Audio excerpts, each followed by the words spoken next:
네, 안녕하십니까. 더 AI 김동건 기자입니다. 저희 1, 2교시에서 AI 교육에 대해서 한번 얘기를 나눠봤는데요. 이번 3교시에서는 조금 더 깊숙이 들어가서 AI 개발자분들을 위해서 또 어떤 교육을 해야 되는지 이런 얘기를 나눠보도록 하겠습니다. 중간중간에 LG에서 원하는 AI 개발자는 또 어떤 인재상은 어떤 것인지, 요즘 잘 나가는 기업의 42마루에서는 또 어떤 AI 인재를 원하는지에 대해서도 얘기를 나눌 거니까요. 이 부분도 놓치지 않으셨으면 좋겠습니다. 그럼 먼저 AI 인력인데, 얼마 전까지만 해도 AI 개발자 부족이 큰 이슈였습니다. 근데 요즘 미국에서 나오는 자료도 보고 하면은 이제는 AI 개발자가 너무 많아지고 있다, 공급 과잉이 되고 있다, 이런 얘기도 많이 나오고 있는데요. 아무래도 모두의 연구소 김승일 대표님께서 AI 교육도 하시고 또 실질적 개발자분들과 얘기도 많이 나누시다 보니까 이 부분을 잘 아실 것 같아요. 대표님, 이거 어떻게 생각하실까요? 지금 이제 챗 GPT가 나오고 이러면서 이제 오픈AI가 만든 기술을 모든 전 세계인이 쓰고 있잖아요. 그러면서 사실은 제가 그런 얘기를 되게 많이 들어요.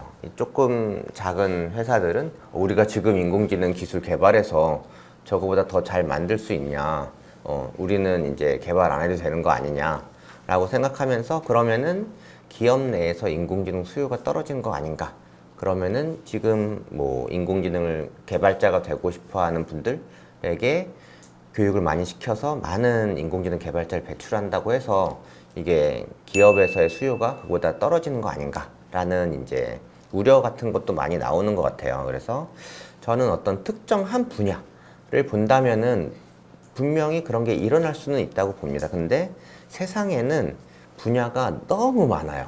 그러니까 이런 느낌인 거죠. 뭐 인공지능을 배운 사람이 뭐 금융을 할 수도 있고, 인공지능을 배운 사람이 바이오 쪽에 갈 수도 있고, 인공지능을 배운 사람이 뭐 다른 어떤 기계나 뭐 전자 쪽으로 갈 수도 있을 텐데, 그거를 모든 것을 하나로 할 수 있는 유니버셜한 어떤 모델이 나올 거냐, 저는 그거는 지금 당장은 아니라고 보고요. 그럼 각 산업별로도 분명히 AI를 활용할 게 엄청나게 많습니다. 그리고 그렇게 됐을 때를 가정을 해보면 실제로 AI를 다룰 수 있는 개발자는 너무 많이 부족하거든요. 그런 관점에서 보면은 저는 오히려 좀 이 AI 개발자를 키우는 어떤 교육이 도메인 지식이 없이 AI만 가르치는 것, 이렇게 하면은 제 생각에는 세상의 수요보다는 공급이 더 많아질 수 있을 것 같고요. 오히려 저는 이 도메인 지식이 있는 사람들은 사실은 이 AI 기술이란 날개를 달면 너무 좋거든요. 그래서 그런 쪽으로 조금 포커싱을 해서 개발자를 양성한다면은 충분히 많은 수요가 있을 뿐 아니라 너무 해야 되는 쪽이라고 저는 생각을 합니다. 저는 개발자라는, AI 개발자라는 게 뭔가, 뭐를 하는 사람을 AI 개발자라고 그러는가, 거기서부터 우리가 얘기를 좀 했으면 좋겠거든요. AI 인력, 그러면서 저는 이런 얘기를 해요. AI 인력 그러면은 AI 연구하는 사람도 필요하고, 그다음에 새로운 방법론 개발도 해야 되고, 그다음에 우리가 뭐 좁은 인공지능에서 뭐 넓은 인공지능, 뭐 일반 인공지능, 뭐 이런 거 만들려고 연구하는 사람들 많잖아요. 뭐 그런 식의 연구하는 사람도 분명히 필요하고, 그다음에 지금 우리가 이제 주제로 놓고 얘기하는 것이 소위 말하는, 저는 엔지니어라고 그러고 싶어요. 그러니까 AI를 이용해서 뭐를 만들어 달라, 어떤 뭐 서비스를 만들어 달라, 그거를 만들 수 있는 사람, 이런 사람을 저는 개발자라고 그러고 싶어요. 그리고 뭐 또 회사에서는 내가 만들진 못하지만 이거 필요해. 그 회사에서 야, 이거 만들면은 뭐 이렇게 회사가 큰 이익을 볼 수 있어라고 기획하고 뭐 이런 사람, 이 사람은 뭐 굳이 코딩 능력 없어도 비즈니스 잘 알고, 그다음에 AI 능력을 알면은 연결시켜주는 이런 사람도 굉장히 많이 필요할 거고요. 그다음에 이제 뭐 법 윤리적인 문제를 다루는, 뭐 그래서 야, 이거 되면은 윤리적으로 이렇게 문제가 생기니까 이거는 안 돼 하고 뭐 회사에서 그 브레이크를 거는 뭐 이런 사람도 필요할 거고, 뭐 그 조금씩 성격이 다르잖아요. 뭐 그런데 대부분 사람들은 어떤 사람일 거냐? 그냥 만들어준 거 잘 쓰는 사람이에요. 이 사람을 무슨 AI 전문가라든가 AI 인력이라고 얘기하기도 조금 좀 껄끄러운 그런 측면이 있는데, 일상이 되는 거거든요. 자동차 만들지 않아도 자동차 운전하는 사람을 자동차 전문가라고 안 그러잖아요. 그런 식으로 그 자기의 문제에서 아, 이게 인공지능을 이용하면은 이렇게 잘 풀리겠구나. 그다음 문제가 효과가 나겠구나라는 걸 알아가지고 거기 적용하는 사람. 이런 사람도 저는 그런 사람이 제일 많이 필요할 거라고 생각하고 있고, 저는 제가 전문대학교 가서 그 학교를 어떻게 할까라고 고민할 때 저는 이런 사람이 많이 필요해야지 사회가 활성화될 거다라고 생각해서 쉽게 그 사람들이 그런 도구를 쓸 수 있게 하는 거 이런 거 필요하다고 생각하고, 저는 지금도 우리 교육이 특히 이제 뭐 대학 교육도 뭐 그 개발자를 키우는 뭐 컴퓨터 사이언스나 이런 데 아니면은 이런 식의 거를 많이 좀 집중해야 되는가 이렇게 생각을 하고 있습니다. 그래서 일단 하여간 우리가 그 개발자라 그러면은 김 대표 얘기하시는 거는 하여간 특정 영역의 문제를 풀기 위한 거를 만들어 줄 수 있는 그런 사람에 대해서 지금 기자님이 주장한 게 뭐 앞으로는 좀 줄어드는 게 아니냐라는데, 그 논리적으로는 맞죠. 지금 도구가 점점 좋아지는데 옛날에는 그 시간 많이 걸리고 그래서 개발했는데 요새는 도구가 너무 좋아져서 톡톡 하면 그냥 튀어나오면은 그렇게 많은 사람 필요 없죠. 근데 또 하나는 이런 문제가 점점 많아지기 때문에 점점 많은 사람이 필요하겠죠. 이 두 개가 어떤 그 경쟁에서 누가 이기냐에 따라서 이런 식의 전통적인 의미의 개발자가 필요할 거냐 안 필요할 거냐 그러는데, 저는 요즘에 기술이 워낙 빨리 자라기 때문에 그 전통적인 기술을 갖고 있는 사람을 복제해서 계속 많이 만들 필요는 없지 않나라고 생각이 됩니다. 특히 요즘에 뭐 그 AI 모델, 그 파운데이션 모델 이런 것들이 한 회사에서 그 엄청나게 큰 걸 만든 다음에 조금 고쳐가지고 여러 개 서비스를 만들어내는 기술들이 이제 확 되기 때문에, 그렇게 뭐 그 전통적인 의미의 그 기계 학습시키는 그런 엔지니어들 뭐 잔뜩 있어야 될 필요는 없지 않을까 이런 생각도 하고 있습니다. 네, 지금 말씀하시는 거를 들어보면은 개발자라고 하는 AI 개발자라는 표현이 저도 마음에 와닿는데요. AI 개발자라고 국한을 하면은 아마 요즘에 굉장히 많이 배출되기 시작을 해서 아마 포화 상태에 갔다 이런 얘기도 있을 거고, 지금 이미 실리콘밸리의 빅테크에서 인력 조정을 시작했다라는 얘기 많이 합니다. 그런데 제가 알고 있기로는 AI 핵심 개발자들은 아무도 안 건드립니다. 그 사람들은 절대 안 자르고요. 그 다음에 없어서 못 뽑습니다. 아직도. AI 모델만 학습시키는 개발자들은 앞으로 좁아질 수가 있어요. 그 수요처가. 그거보다는 그걸 상용화할 수 있는 소프트웨어 엔지니어 그런 능력을 갖춘 개발자들은 아직도 해야 할 일이 굉장히 많습니다. 없어서 못 뽑습니다. 그래서 그거는 제가 볼 적에 일시적으로, 예전에도 그랬거든요. 닷컴 버블 불 때 공급이 늘었다가 닷컴 버블이 가라앉으면서 일자리가 확 주니까 이제 공급이 확 줄어들고, 그런 사이클이 살짝 있었어요, 항상. 지금 다시 조금 지났더니 개발자 부족해가지고 난리가 났죠, 얼마 전까지. 올해부터 다시 또 이제 개발자 부족 현상이 좀 누그러지는 듯한 느낌이 지금 듭니다. 근데 그 살짝 작은 어떤 사이클은 있지만 크게 봤을 때 개발자 부족 현상은 계속 앞으로도 계속될 수밖에 없을 거라고 저희들은 보고 있습니다.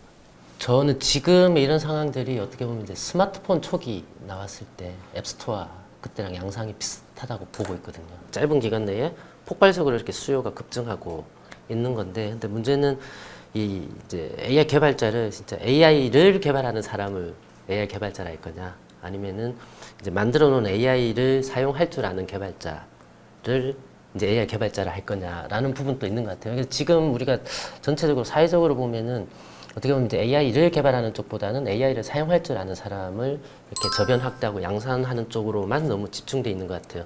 저도 이제 뭐 신입사원들이나 주니어들하고 얘기할 때 항상 얘기하는 게, 코더가 될 거냐, 프로그래머가 될 거냐, 엔지니어가 될 거냐. 엔지니어가 돼야 된다. 코더만 해서는 갈수록 경쟁력이 약해질 수밖에 없다는 얘기를 많이 하거든요.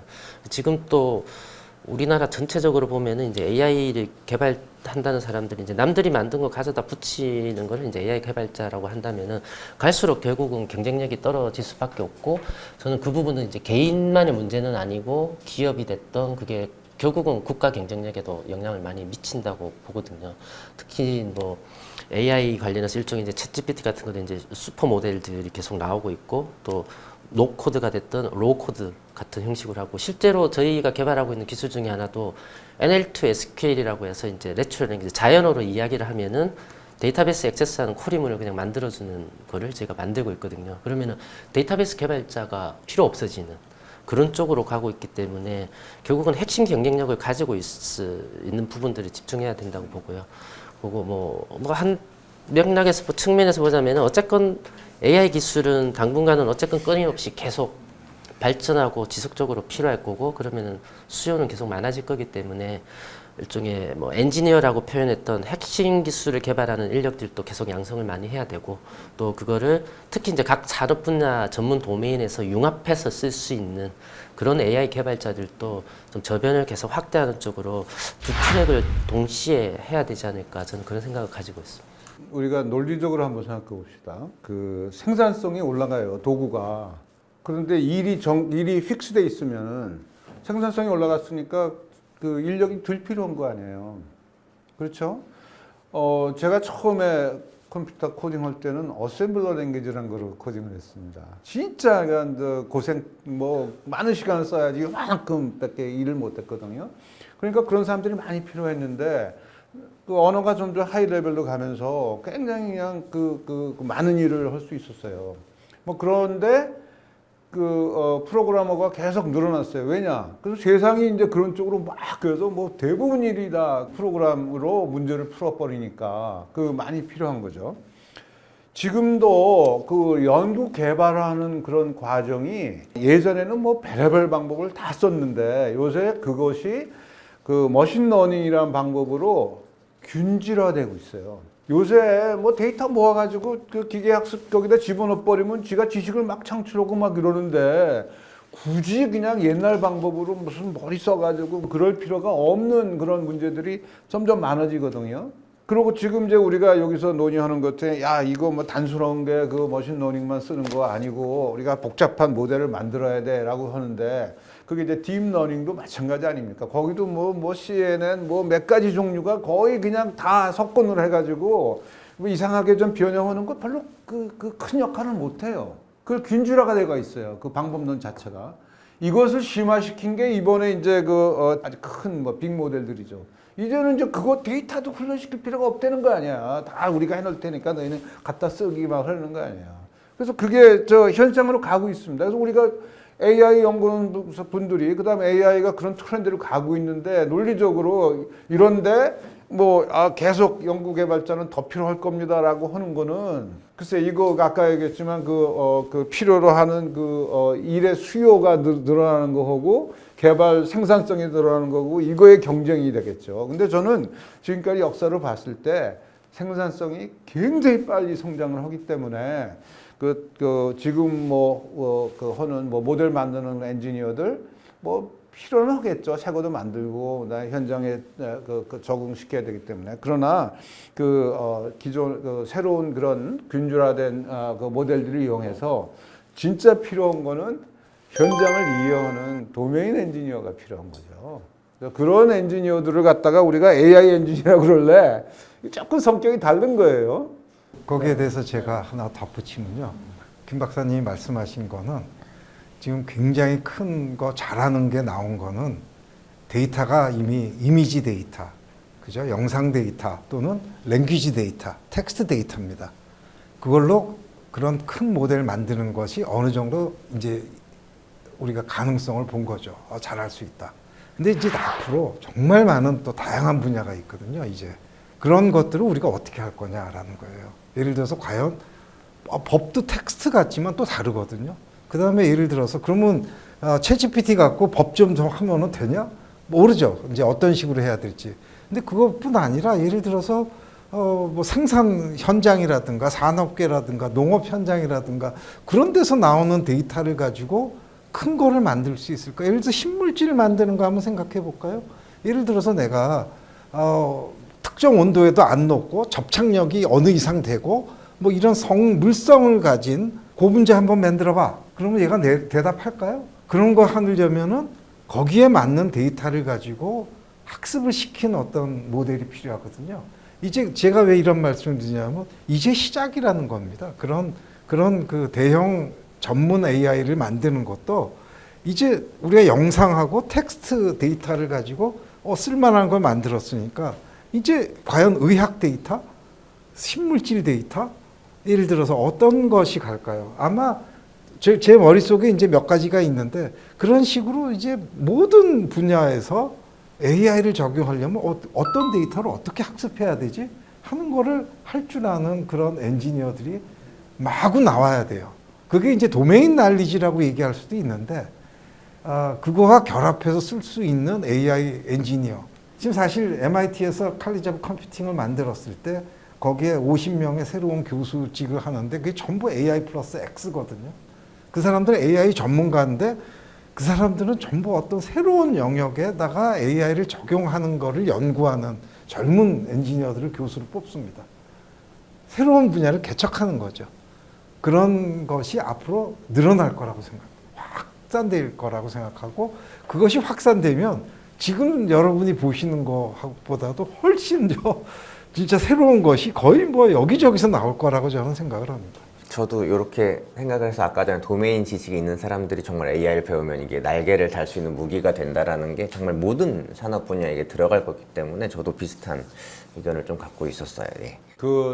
AI 모델 개발하고 그러는 거를 이제 상식 수준으로 가져와야죠. 그래서 그렇게 교육을 해야지. 맞습니다. 지금 사실 LG도요. 그래서 우리도 굉장히 초거대 모델을 만들었지 않습니까? 3,000 파라미터 3,000억 개짜리도 해보고 했는데 지금은 그거보다 더 중요하게 하고 있는 건 뭐냐면 좀 더 이걸 작게 만들면서 우리가 원하는 성능을 내는 거. 그러니까 효율성과 효과성을 내는 걸 하기 위해서 굉장히 다양한 실험을 하고 있는 거예요, 지금. 예를 들어서 25억 개 정도면 될까? 이거 100억 개 안짝으로 떨어뜨려 보자. 그래도 똑같은 성능이 나오나? 뭐 이런 실험을 계속 하는 거거든요. 그러면서 어떻게 하면 더 작고 편리하고 성능이 좋은 거를 만들 수 있나 하는 실험을 계속 다양하게 하고 있습니다. 근데 그런 것들이 아마 좀 퍼져야죠. 텍스트뿐 아니라 다양한 데이터를 가지고도 할 수 있는 연구 환경이 이제 점점 많이 그 필요성을 느끼게 될 거라고 저는 보고 있습니다. 제가 인공지능 수업이라는 책을 쓸 때 타겟으로 했던 그 고객이 누구냐면은 공과대학 2, 3학년 학생들이었었어요. 공과대학 학생 정도 되면 이 정도는 써야 되는 거다. 기본이다, 이거. 무슨 AI 전문가만 쓰는 게 아니라 이미 AI는 전문가들은 다 연구해가지고 이게 툴도 만들어냈으니까 개념을 아는 다음에 이걸 갖다 자기 문제에 쓸 수 있는 거야 된다. 이렇게 주장을 하고 저는 그 책을 썼는데 그런 사람을 AI 개발자라고 그런다면은 당연히 필요하죠. 더 많이 필요하고 자기 도메인에서 그냥 그거 적용해서 문제를 풀어볼 수 있는 사람은 아마 계속 늘어날 거고. 글쎄요, 그거 도구의 생산성이 그걸 넘어갈 정도로 되면은 좋겠지만 아마 쉽지는 않을 거고요. 네. 그러면 여기서 궁금해지는데요. 뽀테투마루에서는 대표님이시니까 이걸 잘하는 AI 개발자가 왔으면 좋겠어. 이렇게 좀 원하시는 인재상이 있을 것 같은데 어떤 분들을 원하실까요? 저희 같은 경우는 어떻게 보면 이제 AI를 개발을 하든 활용하든 그 측면에서 어떻게 보면 이제 저는 AI 자체를 개발하는데 좀 특화돼 있기 때문에 그 AI 업계 전반적인 거를 대변한다고 하기는 힘들긴 한데요. 저희는 크게 두 가지를 이야기를 하고 있습니다. 이제 최근에 보면 이제 데브옵스라고 해서 개발과 운영을 이제 같이 할 수 있는 이제 그 디벨롭먼트랑 이제 오퍼레이션을 합쳐서 얘기를 하고 있었는데 저는 그게 R&D를 합쳐서 얘기하고 있거든요. 그래서 R&D 데브옵스라고 얘기를 합니다. 예전에는 연구소에서 먼저 이렇게 모델링해서 만들고 그러면 이제 상용하는 조직에서 개발하고 그럼 이제 그거를 서비스 디플로이 하거나 이제 영업하는 데서 한 6개월 교육받아서 나가고 이렇게 라이프 사이클이 상당히 길었거든요. 근데 지금은 AI 발전 속도가 너무 빠르기 때문에 기업 내에서 그렇게 해서는 트렌드나 새로운 기술을 못 따라가거든요. 결국은 한 사람이 또는 한 조직 내에서 연구개발과 상용화와 디플로이까지 다 할 수 있는 그런 능력을 갖춰야 되는 시대가 됐거든요. 그리고 또 하나는 어쨌건 저희는 이제 또 연구소보다는 이제 상용화하는 조직이다 보니까 지금 얘기 나왔던 것들처럼 이제 뭐 모델링만 잘해서 되는 게 아니고 각 산업 분야 쪽이랑 융합해서 거기에서 뭔가 진짜 밸류 애드해서 뭔가를 만들어내야 되거든요. 그러려면은 개발만 할 줄 알거나 AI만 해서는 좀 부족한 부분들이 있습니다. 그래서 실제로 전혀 다른 얘기일 수도 있지만 인문학적 소양이 필요하기도 하고요. 또는 뭐 다른 분야에 대해서 이게 나는 이 뭐 소프트웨어 엔지니어지만 반도체가 됐든 또는 뭐 법률이 됐든 다른 도메인에 대한 기본적인 지식이나 관심도 평소 때 가지고 있어야 그런 지식들이 쌓이니까 그리고 어떻게 보면 좀 융합형으로 접근하는 AI 플러스 X 하는 부분에 있어서 이제 그런 부분들에 대한 것도 필요하고요. 푸테트머로 얘기도 들어봤으니까 LG 얘기도 들어야 될 것 같은데요. LG는 이제 뭐 2020년일 거예요. 그 하반기 때 아까 말씀하신 3,000억 개 파라미터 초거대 AI X1을 만들었고요. 또 지난해는 이것도 경량화 모델도 발표했어요. 그리고 이 X1이 또 멀티모달이기도 하고 또 지금은 전자, 금융, 뭐 교육 등 다양한 분야에 또 AI 플러스 X 사업을 하시다 보니까 아무래도 좀 대변해 주실 수 있으실 것 같아요. 어떤 AI 인재를 원하시는지 좀 그래서 어떤 AI 인재상을 원하시는지 한번 좀 힌트 좀 주셨으면 좋겠습니다. 일단 LG AI 연구원은 정말 AI의 고수들이 모이는 곳입니다. 그래서 정말 그 AI의 사이언티스트들이 많이 모여 있고요. 그 다음에 아까 이런 그 사이언티스트들만 있으면 안 되거든요. 시스템을 만들려면은 또 엔지니어가 있어야 됩니다. 상용화도 할 수 있어야 되고 솔루션화를 해야 되기 때문에 또 그런 엔지니어들도 많이 있고요. 그 안에. 그러니까 우리가 필요로 하는 인재는 정말 그런 전문 개발자들을 데리고 저희들이 연구를 많이 하고 있고. 근데 이제 크게 보면은 LG AI 연구원만 보는 게 아니라 LG 그룹 전체를 보면은 LG 그룹의 많은 계열사들은 제조업하고 이제 물론 U 플러스 같은 서비스, 통신 서비스 회사도 있지만 대부분이 제조사들이거든요. 제조업. 근데 그 모든 제조업에서 소프트웨어와 AI를 다룰 줄 아는 개발자가 다 필요로 하는 거예요. 요즘은 이제 그런 상황이 됐습니다. 그러다 보니까 그 인력들을 어떤 식으로 우리가 수급을 해야 되는가 하는 것이 굉장히 중요한 차원이고. 근데 옛날서부터 우리가 대학교를 나왔는데 왜 산업계에서 필요로 하는 역량이 안 되냐. 그래서 왜 산업계만 오면 재교육을 해야 되냐. 이런 얘기를 많이 하거든요. 근데 그게 바로 이 분야의 특성입니다. 컴퓨터나 이 소프트웨어와 AI 쪽은 너무 빨리 변화하기 때문에, 발전하기 때문에 대학교 교수님들이 보통 한 30년 하지 않습니까? 교수님. 그러니까 이분들이 처음에 박사 받고 교수 젊었을 때는 그 당시에 사용하는 플랫폼과 이거에 굉장히 익숙해요. 개발 도구에 익숙하고 뭐 아이들한테 잘 가르칩니다. 근데 한 20년쯤 되면은 벌써 사회와 동떨어지기 시작하는 거예요. 자기가 알고 있는 지식과 사회에서 쓰고 있는 개발 환경은 완전히 이제 달라지는 거죠. 근데 이분들이 그거를 어떻게 교과 과정에 녹일 수가 있겠습니까? 근데 이거 할 수 없는 거예요. 그래서 지금 어떤 일을 해야 되느냐? 산업계가 항상 지금 쓰고 있는 플랫폼과 산업계의 개발 문제 이런 것들을 대학교의 커리큘럼에 녹여 들어가야 됩니다. 그래서 이것을 프로젝트 기반으로 학생들이 교과목에서 이런 산업계가 지금 쓰고 있는 플랫폼을 실제 문제를 풀어보는 해결해보는 그런 프로젝트 기반 교과목을 대학에서 많이 만들 수 있게 도와줘야 되는 거죠. 산업계가. 그래서 산업계에서 문제를 많이 모아다가 대학에다가 전파하는 일 이런 것들이 앞으로 좀 우리가 좀 체계적으로 해야 되지 않겠나 그렇게 생각을 하고 있고 이런 작업은 물론 LG에서도 그런 거를 지금 하고 있습니다.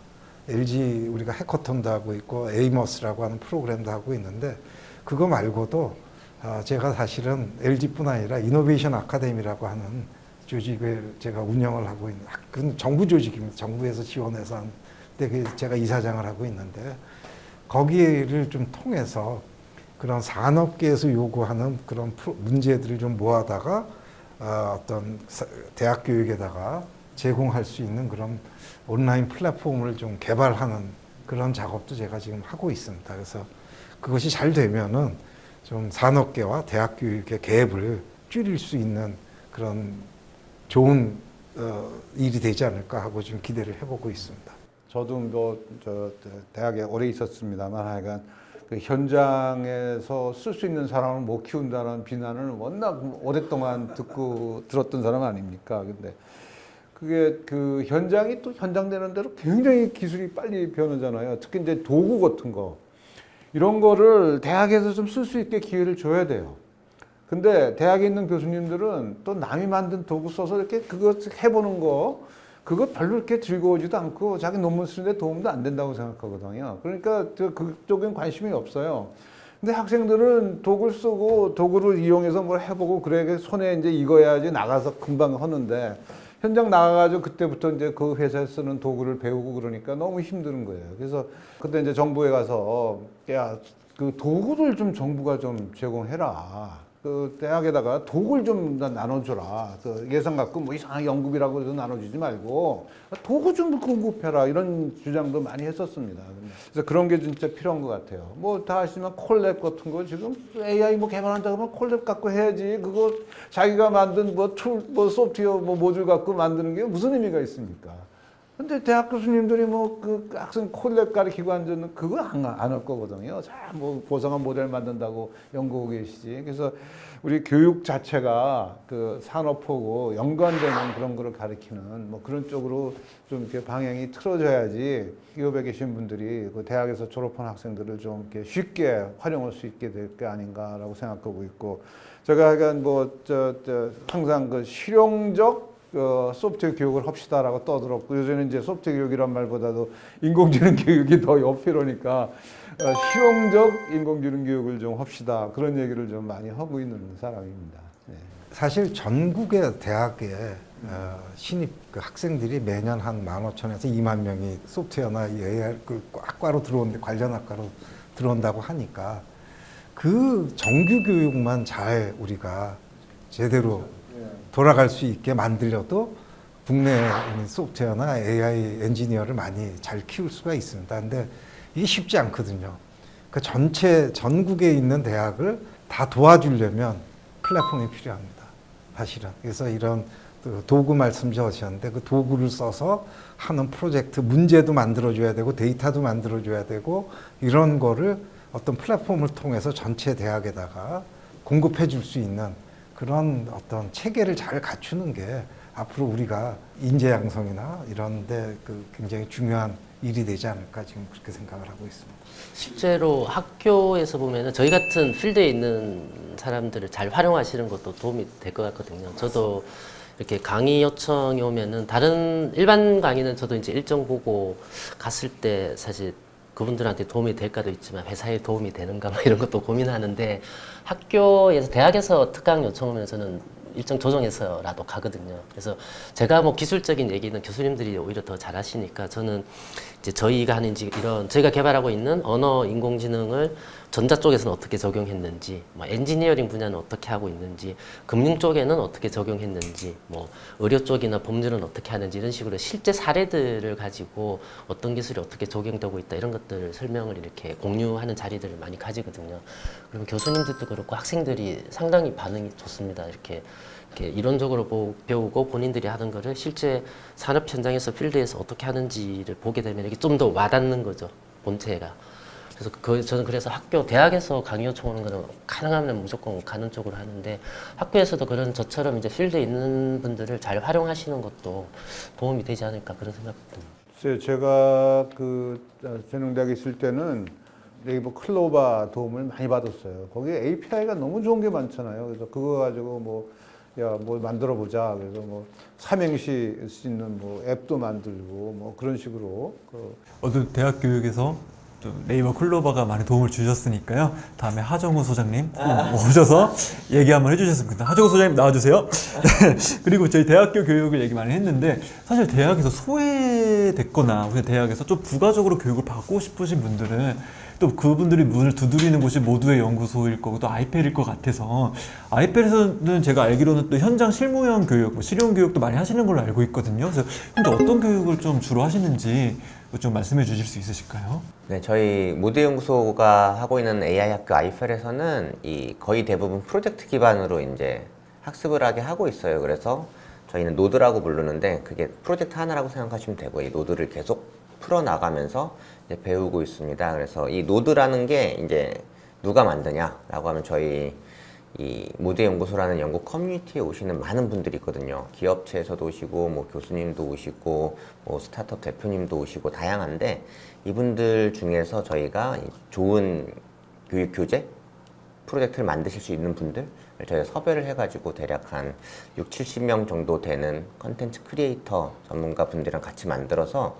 좀 실무에 적합한 이제 인재를 양성하려고 좀 하고 있어요. 이것으로 저희 3교시 마치도록 하겠고, 이번 3교시에서는 정말 저희 AI 교육을 이끌어 주셨던 교수님, 임진영 교수님과 손영현 교수님께서 또 좋은 말씀 해주셨고, 또 실제로 AI 개발자를 또 기업에서 교육도 하고 계시고 가끔 대학에서 강의도 해주시는 우리 포티트마르 김동환 대표님 얘기도 들어봤고요. 또 모두의 연구소는 아마 진짜 많이 아실 거예요. 정말 필요한 AI 교육을 어떻게 하고 계신지 이런 얘기도 많이 들어봤는데요. 이러한 지식들이 모여서 정말 국내 AI 산업이 전 세계적으로 많이 발전했으면 좋겠다는 바람입니다. 네, 이것으로 더 AI 스쿨 마치겠습니다. 감사합니다. 고생하셨습니다.